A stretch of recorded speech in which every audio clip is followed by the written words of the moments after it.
नमस्कार मित्रांनो, महाकिडा स्टडीमध्ये तुमचं मनपूर्वक स्वागत आहे.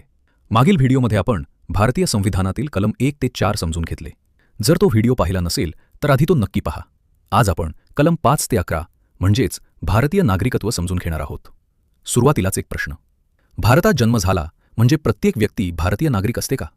आणि जर एखाद्या भारतीयाने दुसऱ्या देशाचे नागरिकत्व स्वीकारले तर त्याचे भारतीय नागरिकत्व कायम राहते का? या सर्व प्रश्नांची उत्तरं आजच्या व्हिडिओमध्ये मिळणार आहेत. चला सुरुवात करूया. कलम 5. संविधान लागू होताना नागरिक कोण? सर्वप्रथम समजून घेऊया कलम 5. 26 जानेवारी 1950 रोजी भारताचे संविधान लागू झाले. त्या दिवशी कोण भारतीय नागरिक मानले जाणार हे या कलमात सांगितले आहे. जर एखादी व्यक्ती भारतात जन्मलेली असेल किंवा तिचे आई वडील भारतात जन्मलेले असतील किंवा ती संविधान लागू होण्यापूर्वी किमान 5 वर्ष भारतात राहत असेल तर ती भारतीय नागरिक मानली गेली. परीक्षेसाठी ट्रिक. कलम 5 म्हणजे संविधान लागू होतानाचे नागरिक. तर मित्रांनो, हे होतं कलम 5. आता पाहूया कलम 6.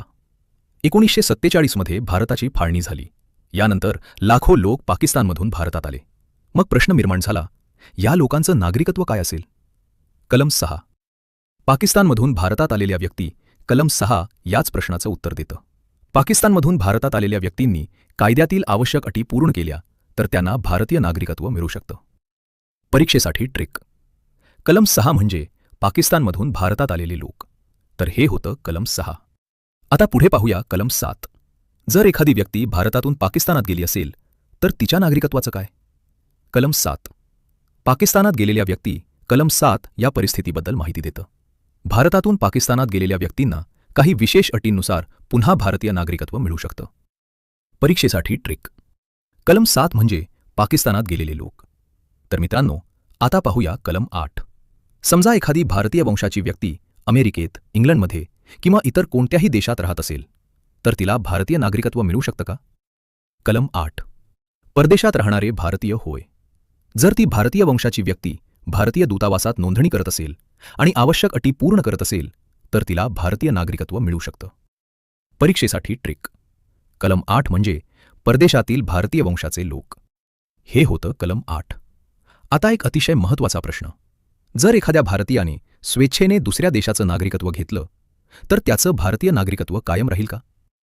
कलम 9. दुसऱ्या देशाचे नागरिकत्व. उत्तर आहे नाही. भारत दुहेरी नागरिकत्व देत नाही. म्हणून जर एखाद्या व्यक्तीने स्वेच्छेने दुसऱ्या देशाचं नागरिकत्व स्वीकारलं तर त्याचं भारतीय नागरिकत्व संपतं. परीक्षेसाठी ट्रिक. कलम 9 म्हणजे दुसऱ्या देशाचं नागरिकत्व घेतल्यास भारतीय नागरिकत्व संपतं. आता पाहूया कलम 10. एकदा भारतीय नागरिकत्व मिळाल्यानंतर ते कायम कसं राहतं? कलम 10. नागरिकत्व कायम राहणे. कलम 10 सांगतं की ज्या व्यक्तींना भारतीय नागरिकत्व मिळालं आहे त्यांचं नागरिकत्व संसदेने केलेल्या कायद्यानुसार कायम राहील. आणि आता या भागातील शेवटचं कलम. कलम 11. नागरिकत्वाबाबत कायदे करण्याचा अधिकार कोणाला आहे? कलम 11. संसदेचा अधिकार. याचं उत्तर आहे भारतीय संसद. नागरिकत्वासंबंधी कायदे करण्याचा अधिकार संसदेला आहे. याच अधिकाराच्या आधारे नागरिकत्व अधिनियम 1955 लागू करण्यात आला. परीक्षेसाठी ट्रिक. कलम 11 म्हणजे नागरिकत्वाचे कायदे करण्याचा अधिकार संसदेला. चला आता 20 सेकंदात रिव्हिजन करूया. कलम 5. संविधान लागू होतानाचे नागरिक. कलम 6.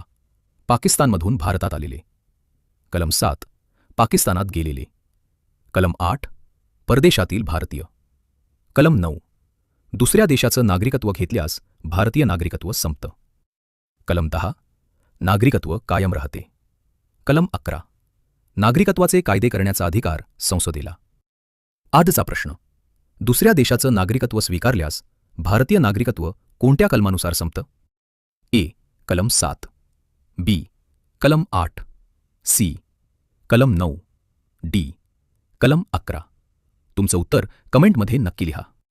मित्रांनो, आजचा व्हिडिओ तुम्हाला उपयुक्त वाटला असेल तर व्हिडिओला एक लाईक नक्की करा आणि तुमच्या मित्रांसोबत शेअर करा.